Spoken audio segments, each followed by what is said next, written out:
¿Cuántas veces sucede que hay un cambio en la normativa?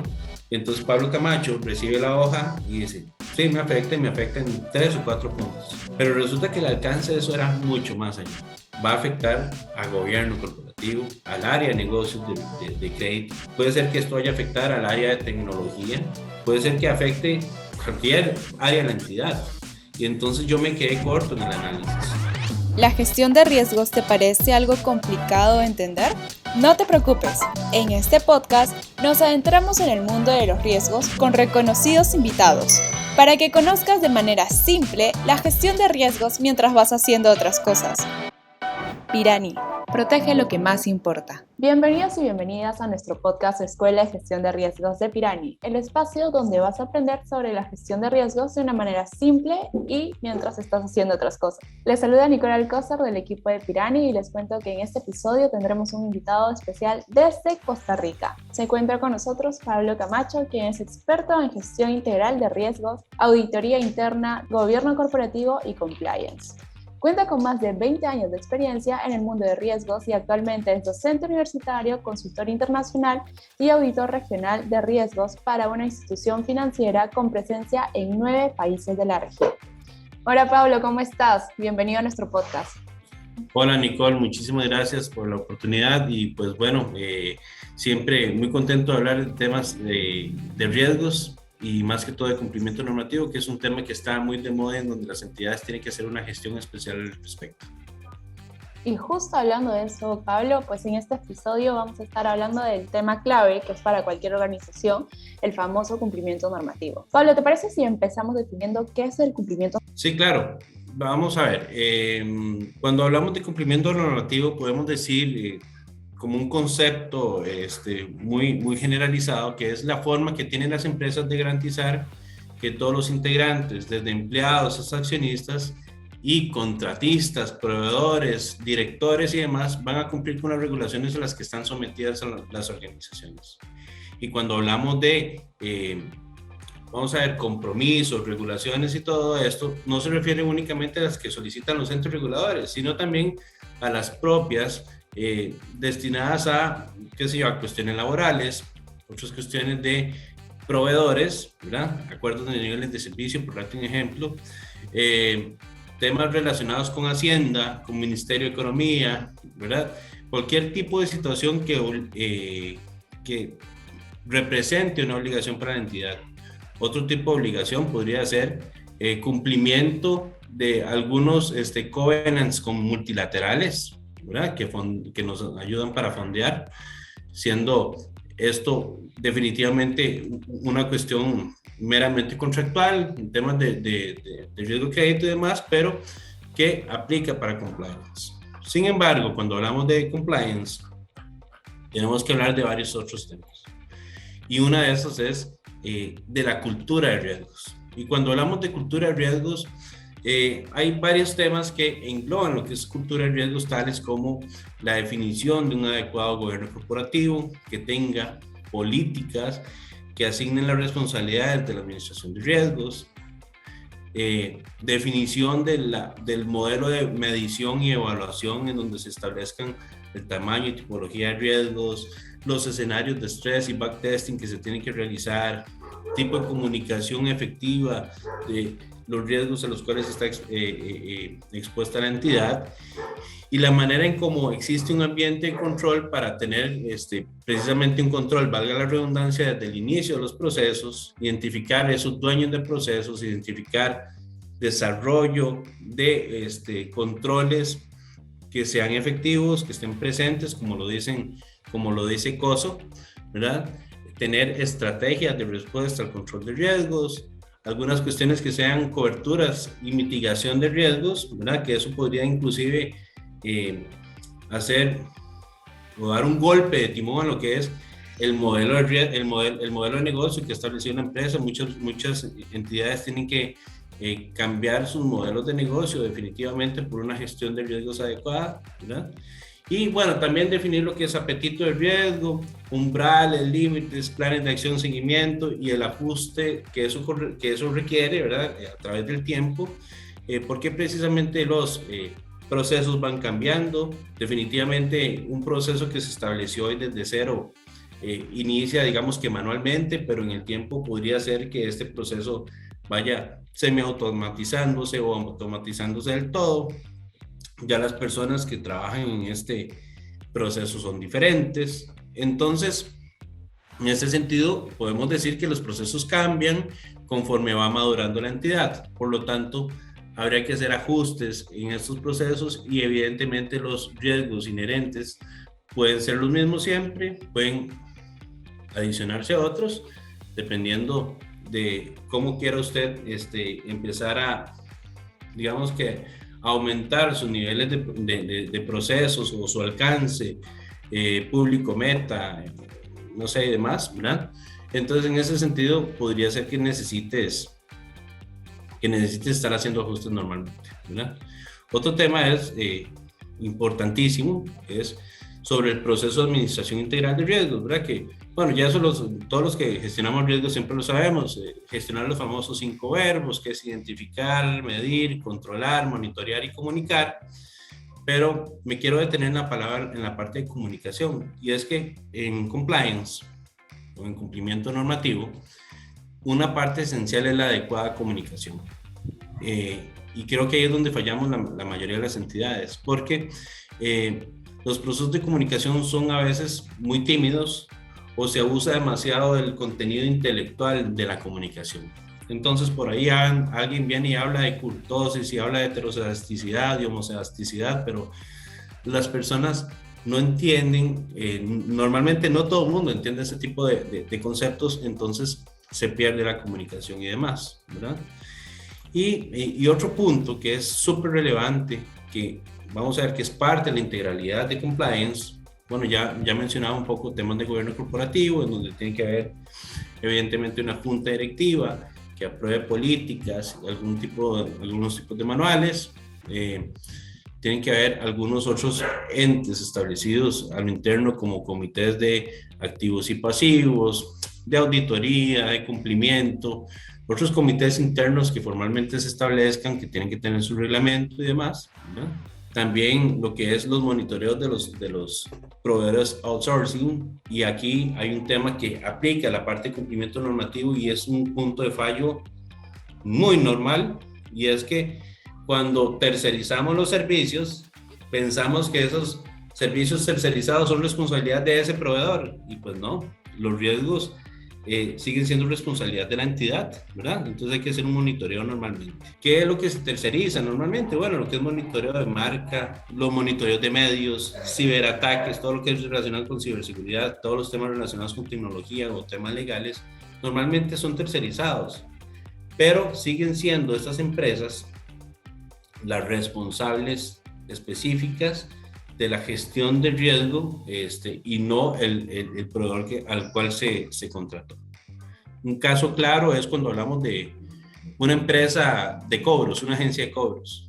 Entonces por ahí te llaman y te dicen, te llamo del banco XX y tienes que pagarnos, y tal vez utilizan algunos métodos un poco ortodoxos, por decirlo de alguna manera, o poco amigables, y eso afecta en definitiva la imagen de la entidad, ¿verdad?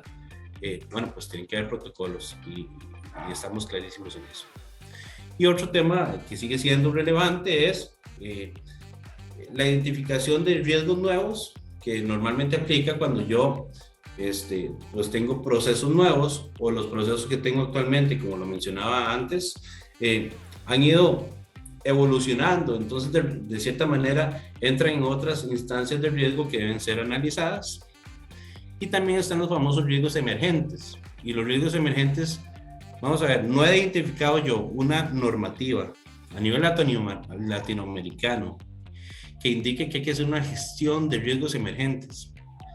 Y normalmente los puristas podrían decir, bueno, es que cuando yo gestiono todos los tipos de riesgos estoy viendo intrínsecamente riesgos emergentes, pero no es tan cierto, ¿verdad? Entonces ahí lo ideal es estar verificando hacer seguimientos y monitoreos de las cuestiones macroeconómicas, geopolíticas, tecnológicas, regulatorios que puedan afectar a la entidad, ¿verdad? Entonces, utilizar evidentemente fuentes que sean relevantes para identificar estas cuestiones que les estoy diciendo. Me interesó mucho lo que estabas contando de los puntos claves dentro del cumplimiento normativo, la comunicación, el uso de comités dentro de la organización, el monitoreo que tiene que ser constante a proveedores.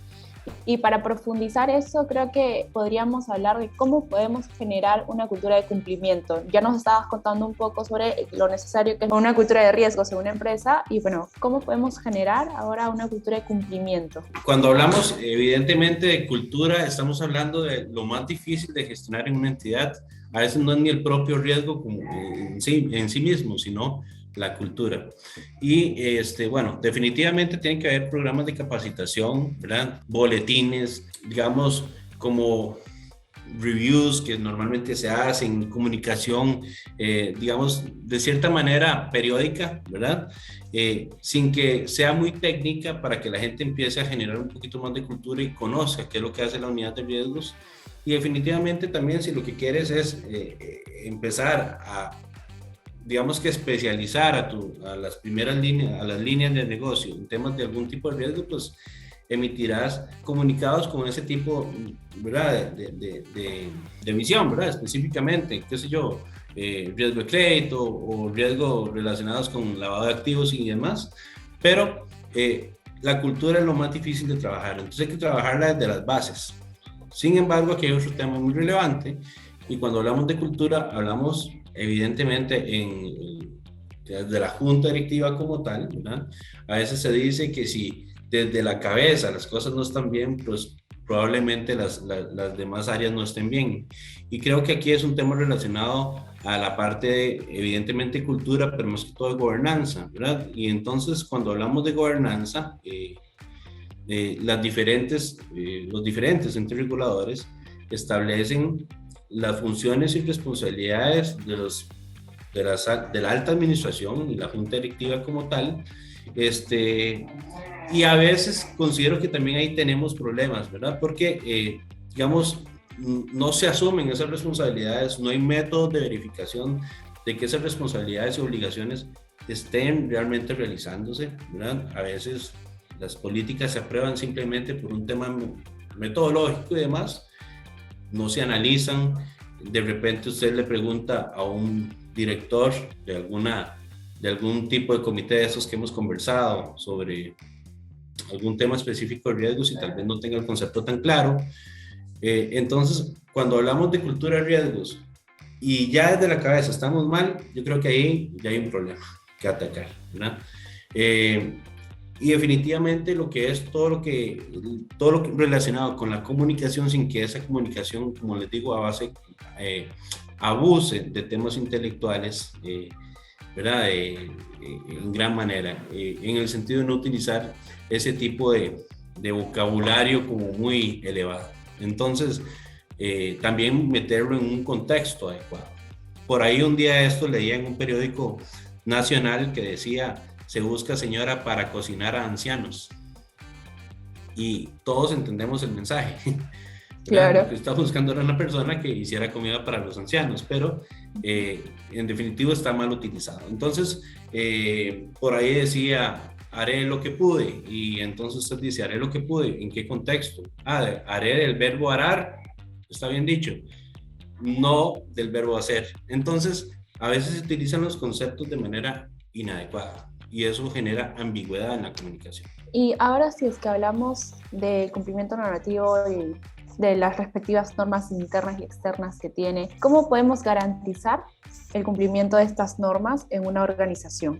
Bueno, vamos a ver, aquí es un tema, digamos que evidentemente cuando me haces esa pregunta tenemos que ir bastante más atrás, ¿verdad? Primero, en definir de manera adecuada las funciones de un área de cumplimiento normativo, ¿verdad? Y en definir normalmente también, vamos a ver, cuál es el tipo de perfil que necesitamos para una persona que digamos que sea la encargada de un área de cumplimiento normativo.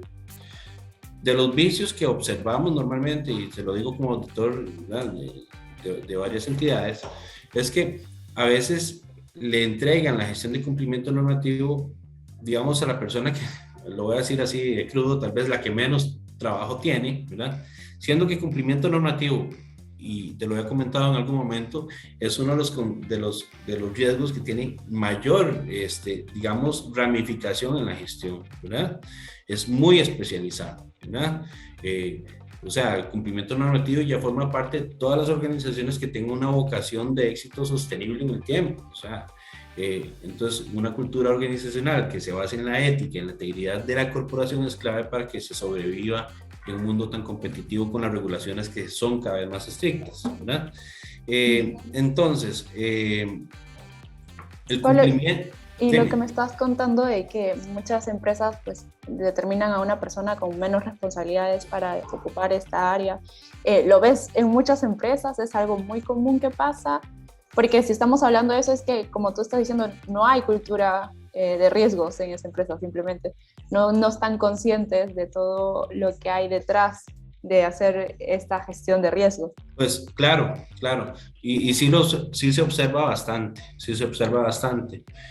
Como le digo, no hay una normativa emitida por algún ente regulador que indique claramente que usted tiene que tener una gestión de cumplimiento normativo que abarque tal cuestión, ¿verdad? X, Y, Z cuestión. No la he visto en estos momentos, ¿verdad? De repente siempre el riesgo de crédito, el riesgo operativo, tecnológico y demás, digamos como los riesgos normales. Este riesgo es como otro tipo de riesgo que es no financiero, pero que puede tener ya a grandes nivel de impacto, repercusiones financieras en todo aspecto, ¿verdad? Y no solamente financieras, reputacionales y demás. Entonces, podría decir yo que una empresa que no tenga una adecuada gestión de cumplimiento normativo es que no tiene cultura de riesgos.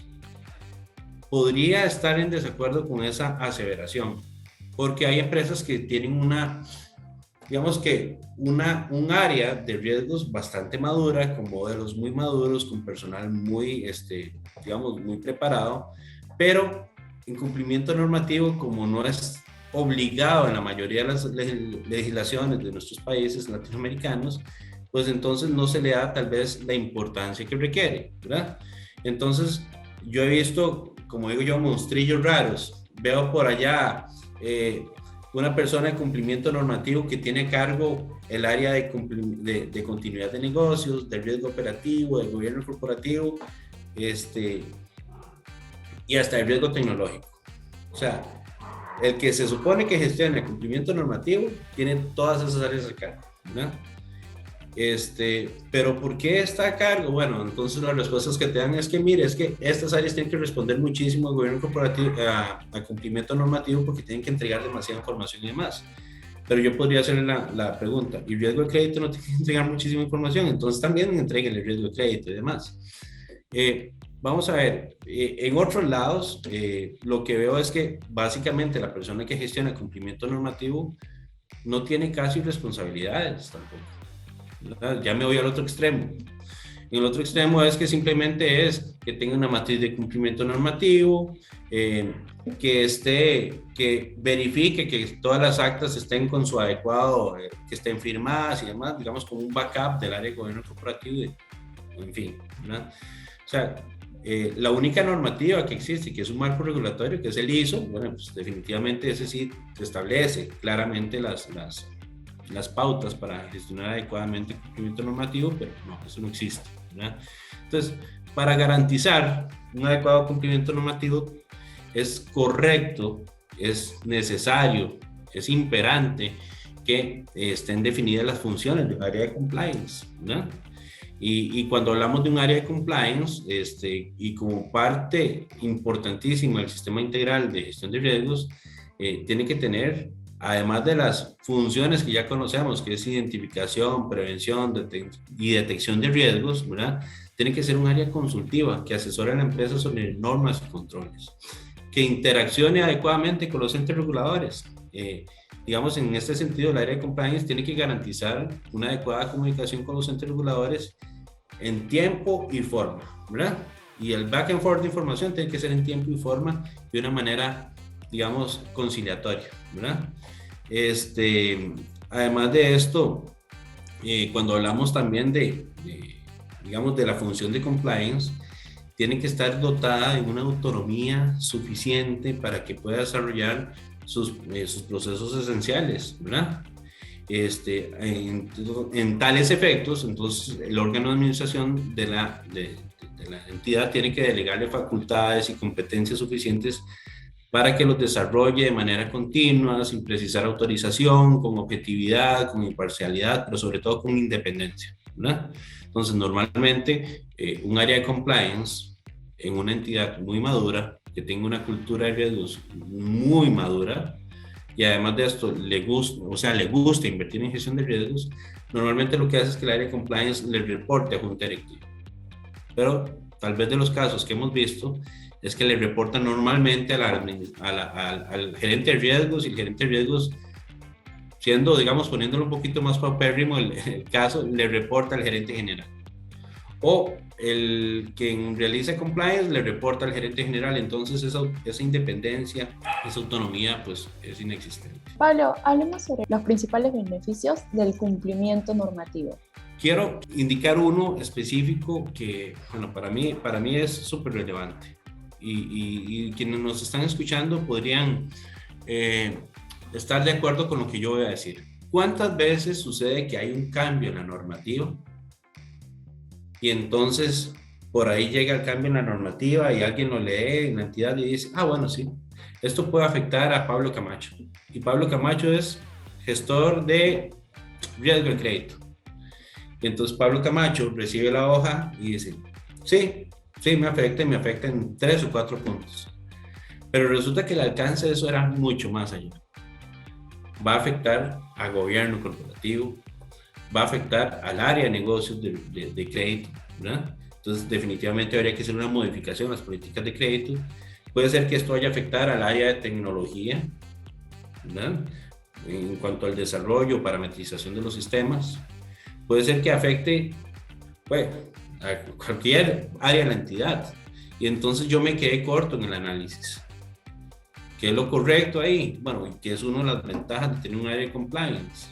Bueno, cuando yo, si soy encargado de un área de compliance, soy una persona, ¿verdad?, que tiene un conocimiento amplio de la entidad, que no necesariamente soy abogado, que eso es otro de los puntos, digamos, como errores. A veces dicen, no, para tener a alguien de compliance ahí necesitamos una persona que sea con formación de abogado o demás, ¿verdad?, un área legal.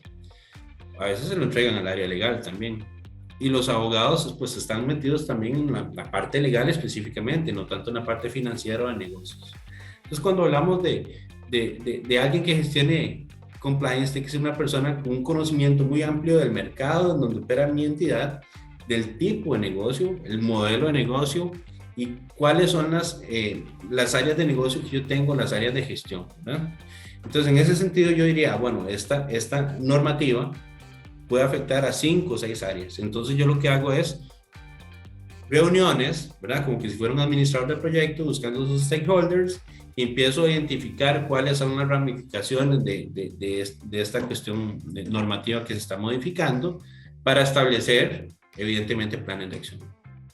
Eso es uno de los principales beneficios que existen, ¿verdad? Se vuelve como una voz coordinadora, como un director de orquesta, ¿verdad?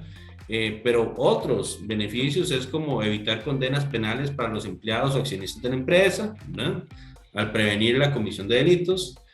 También evita sanciones judiciales o administrativas, multas económicas. Últimamente hemos estado viendo que Wells Fargo en los últimos años ha tenido muchísimas cuestiones legales, ¿verdad? No sé si habrán visto ustedes el caso en donde hace como 1 mes y medio aproximadamente los multaron porque estaban haciendo unas entrevistas para personas, digamos, que en la sociedad son un poquito discriminadas, ¿verdad? Personas de color, personas latinas, personas con habilidades reducidas y demás.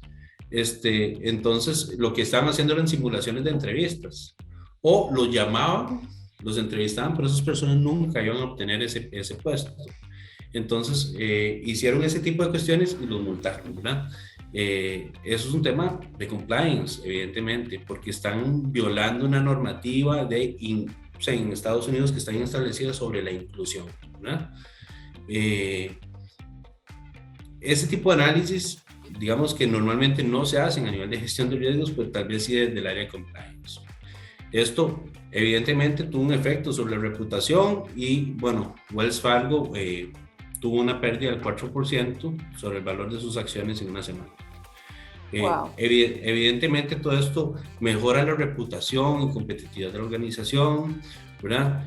Cualquier accionista o persona que quiera invertir va a preferir embarcarse en un proyecto en donde existen garantías éticas y de cumplimiento, eso es clarísimo, ¿verdad?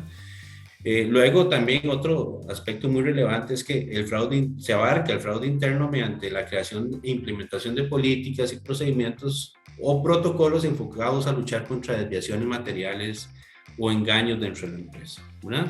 Y como les decía, bueno, pues se puede contribuir a la igualdad y justicia social poniendo el esfuerzo y méritos personales de las personas que conforman la organización, ¿verdad?